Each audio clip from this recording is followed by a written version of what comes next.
What's up, everybody? Welcome back to Vitamin Lead, your healthy dose of leadership. I'm your host, TJ Reed, and I am so excited to have with me today Artisha Bolding. Artisha, how are you doing this evening? I am doing wonderful, TJ. Thank you so much for having me. It is a pleasure to have you here. Now, our listeners, they've heard a little bit of your bio and some stuff about you, but I would just love for you to take the opportunity to tell us about yourself and what you're excited about these days. Oh, I'm a very excitable girl, so I'll try to narrow that down. But I am the head of TBold Media Group. That is my small company that I started to put out my books and my podcast.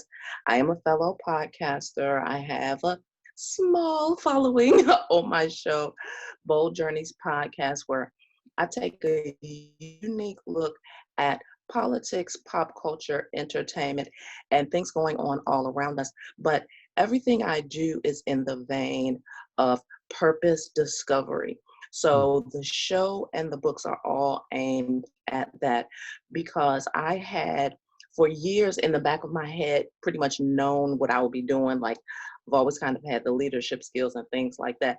But for so many years, I neglected what I was really led to do. And so the work that I do now is to help people with their purpose discovery journey. And I do that with my writings and my show. And it's been a really, really cool journey these last couple of years. So what made the change? What made you go, okay, this is something that's in me. Now it's got to come out of me. Where did that transformation happen? I knew you'd ask me that. It's really a traumatic story, but it's definitely kind of the rainbow at the end or what have you. Hmm. So a couple of years ago, I became very, very ill, completely out of nowhere. Whenever I tell the story, I don't brag about it. It's almost embarrassing, but I was a young, healthy 38-year-old. I didn't even have a primary care doctor, Right. like I had the insurance benefits, didn't use them. There was no need. Like I never, I shouldn't say never, but almost never went to the doctor. But all of a sudden, I began to have respiratory and cardiac issues to Hmm. the point where I passed out on my job. I passed out at home, and it was just very troubling. Well, anyway, I went through 4 hospitalizations of escalating emergency, and it was just a very, very scary moment for me and my family. And so that last hospital visit was May of 2018. It was the Monday right after Mother's Day. Hmm. And I thought that it was going to be my last time. I thought that it was to the point where I felt so bad. I almost prayed for death. And I was having my mom and my husband call the family to come say goodbye. I just really thought that was the end.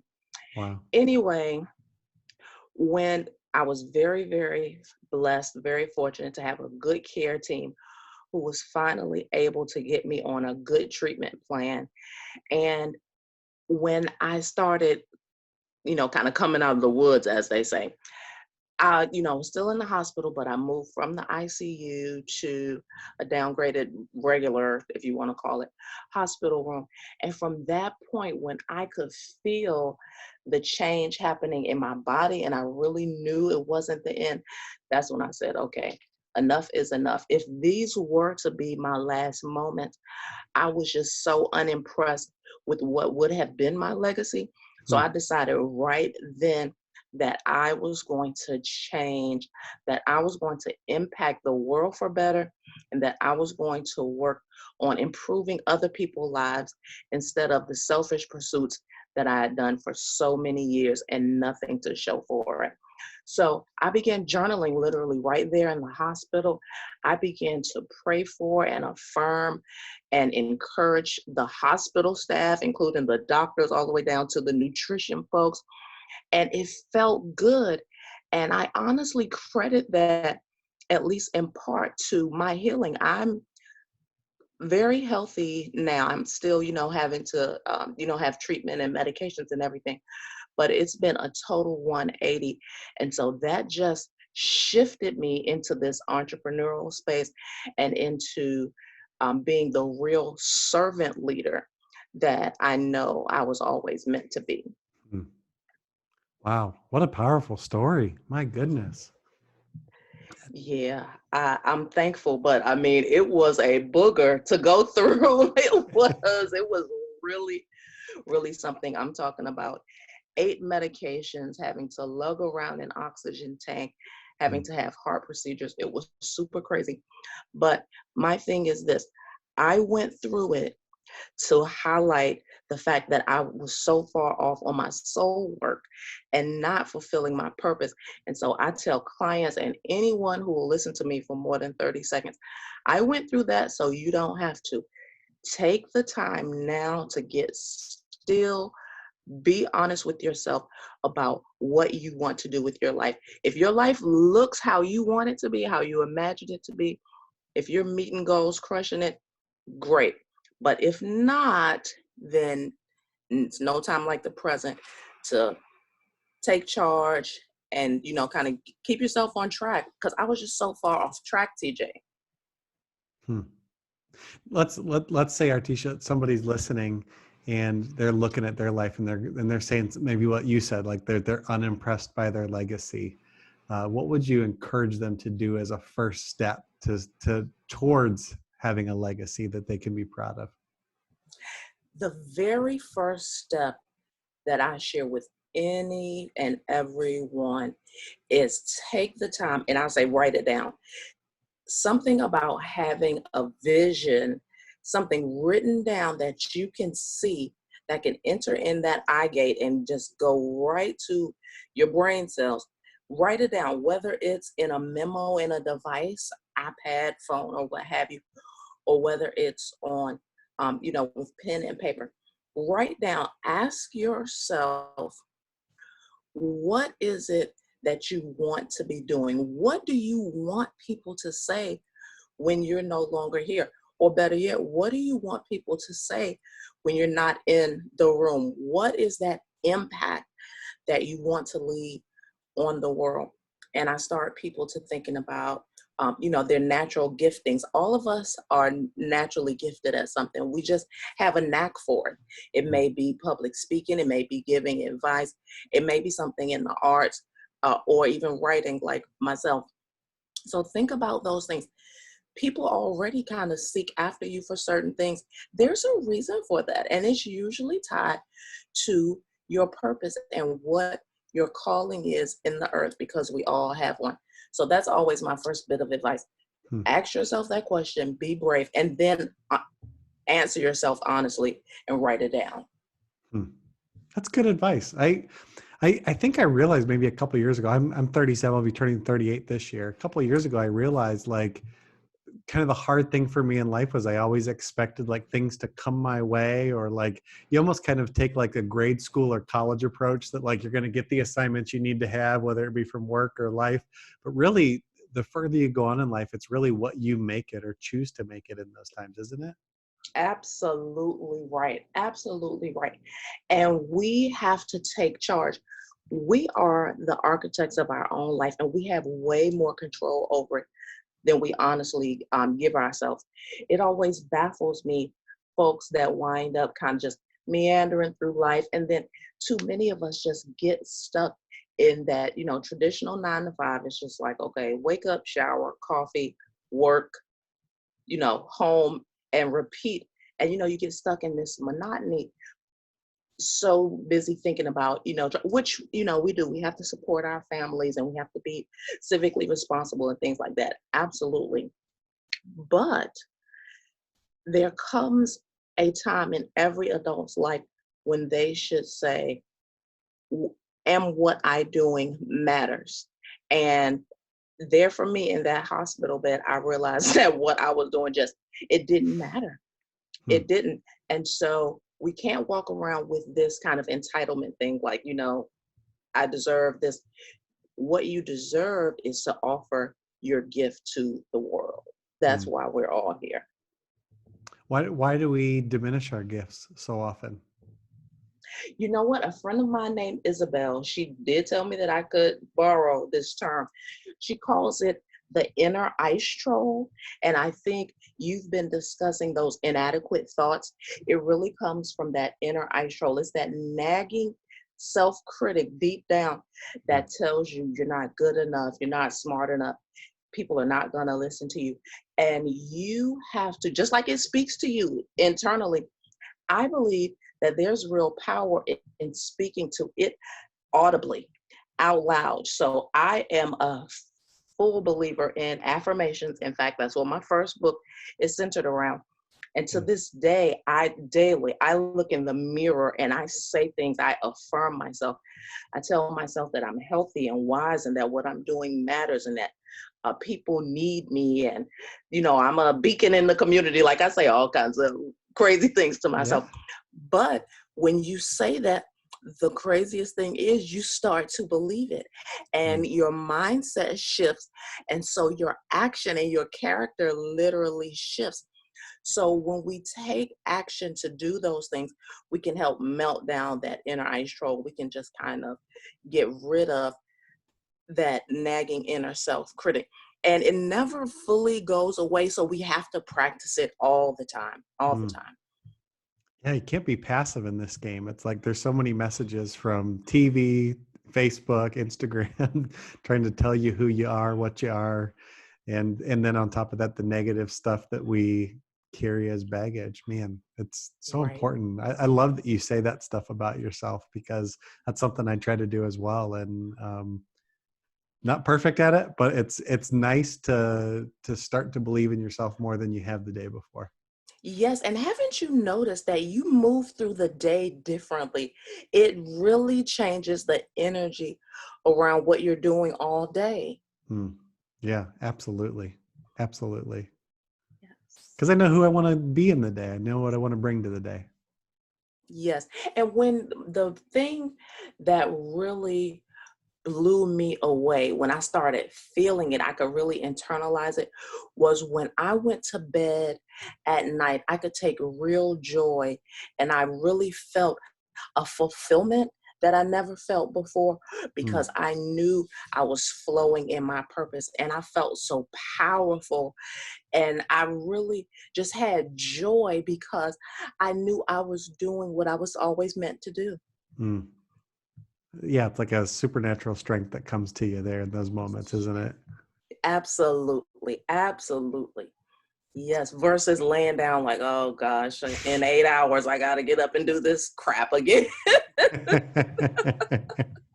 That's awesome. So I read a little bit about you encourage people in the practice of kind of centering their soul. Can you talk a little bit about that and what that is? Yes, that is a term that I always use. So that goes back to the affirmations. And I was taught something by my godfather, and it's been life changing for me.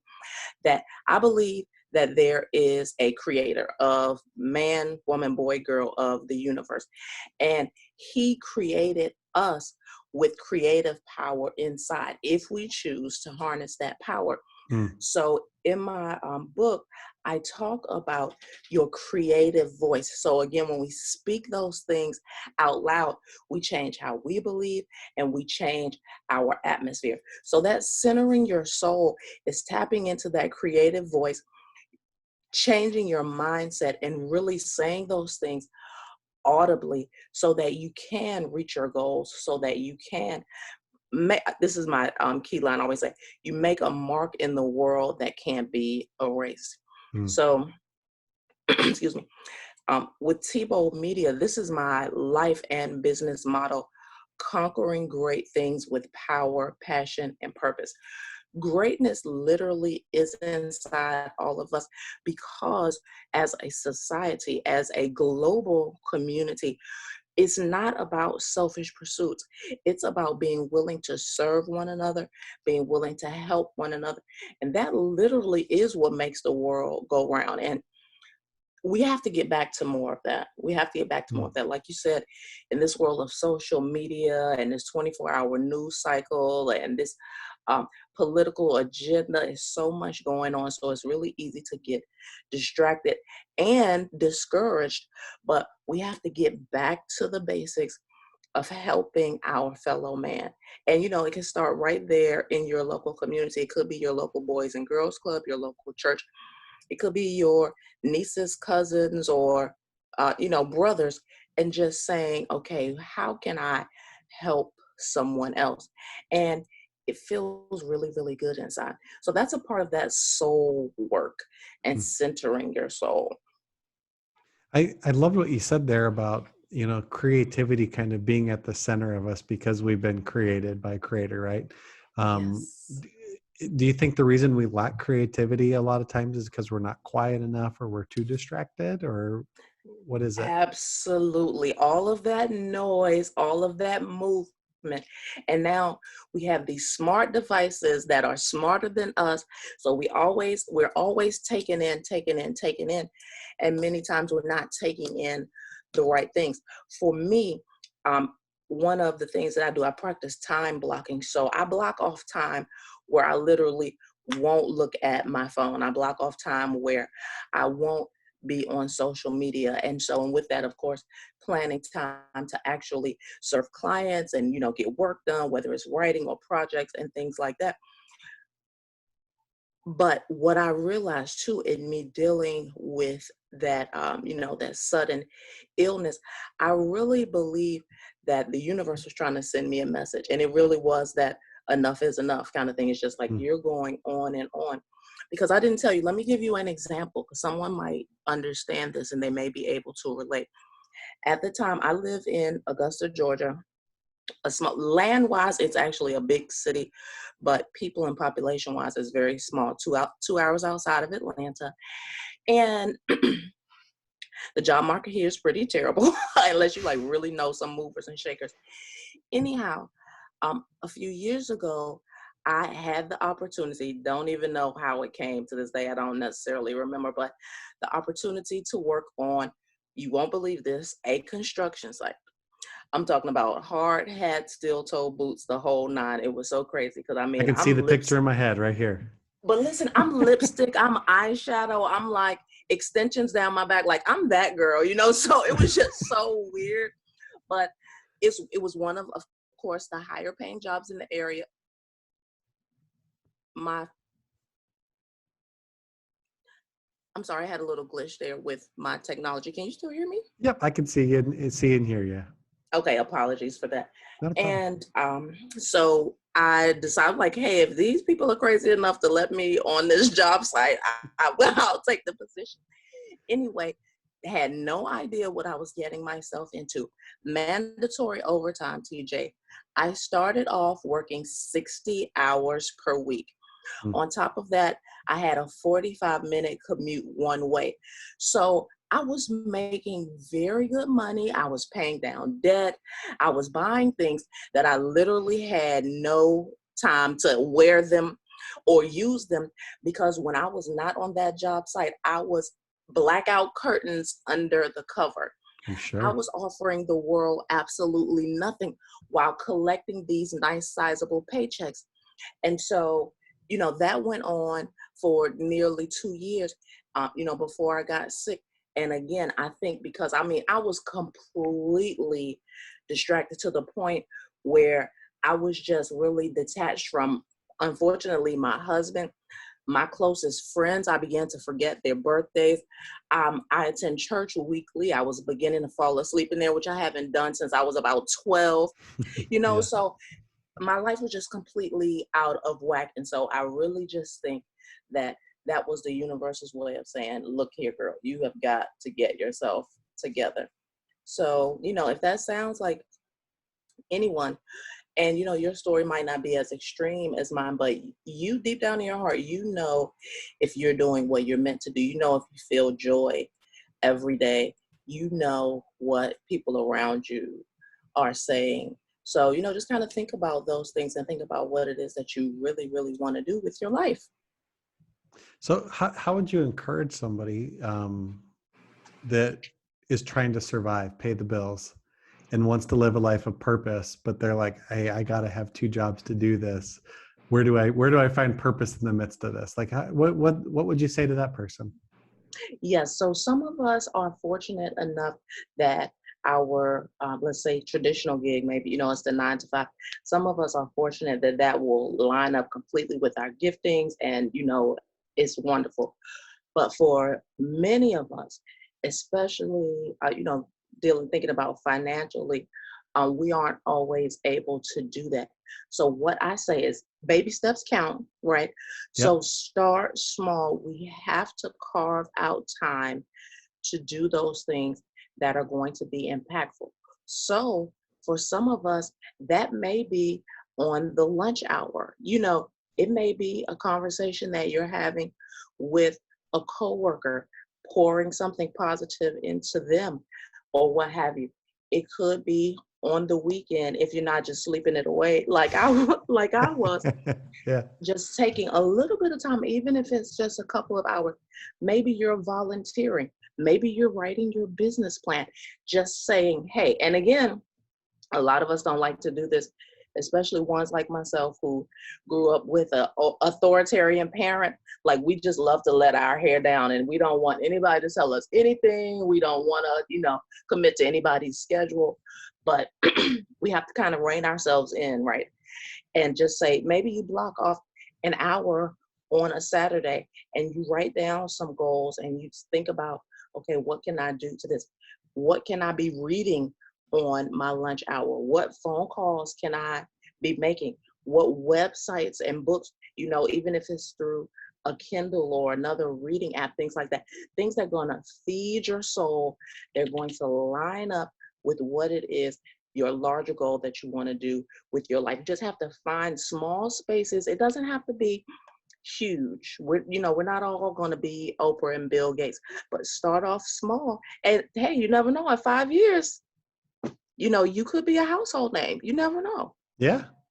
Absolutely. That's what's going to happen with you and I's podcast, right? They're That's just going to yeah, know us. absolutely. That's right. That positive affirmation right there. That's right. I receive it. So, okay, I have one more question for you, and then I'd love for you to share with folks like how they can connect with you. Last question for you is, how would you define healthy leadership? Our tagline is your healthy dose of leadership. And so I always like asking people, how do you define healthy leadership? Healthy, and I don't want I want to keep it as general as I can, not bring it all back to me, but I really think healthy leadership, and the best kind of leadership, has some elements of servant leadership. You can't just be the person that wants to stand in the front of the room and you're the smartest guy, or you're the smartest girl in the room, and you just want to point your finger and tell people what to do and watch them fall in line. That is absolutely unhealthy.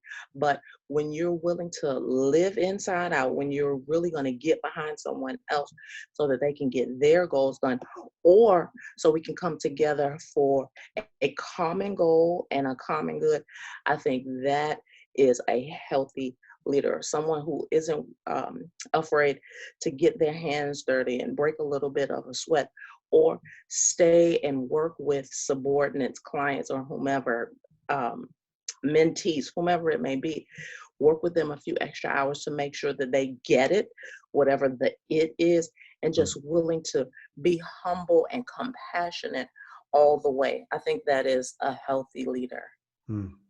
I like that. I've met people like that, and I aspire to be like that myself. Yes, yes. So Artisha, how can our listeners connect with you? Either get your books or connect with you about coaching, or listen to your podcast. Excellent. The best way to get in touch with me will be through my website, which is tboldmedia.com. That's the letter T, boldmedia.com. And on there, you'll find my email, social, all my social media is public. That's Purposeful. I love to hear from folks. I'm on Facebook and Instagram at Artisha Bolding, which TJ, I'm sure you'll drop in the show notes so people know how to spell my name. Of course, absolutely. And on the TBold Media website, folks can get more information about me. They can listen to old episodes of the show. The new episodes are on Anchor. We're in kind of a transition period right now, so I hope folks will check us out. And that, again, that show is Bold Journeys, and that's spelled with 2 Z's at the end. Nice. And I think that's about it. Yeah, tboldmedia.com. And then a good email for me is just tboldmedia@gmail. So I hope folks will take the time and check me out. That's awesome. Well, I've really enjoyed this conversation tonight. I'm grateful you're still here, and I'm grateful that you're Yes. helping other people find their purpose. Yes. Thank you so much, TJ, again for having me. It's been a blast. You're like my brother for life now. Hey, I'm all about that. I got some family in Georgia now. We'll come visit you here soon. That's right. That's right. Well, thank you for your time, and stay healthy, leaders, and we will talk to you again here real soon. Bye-bye.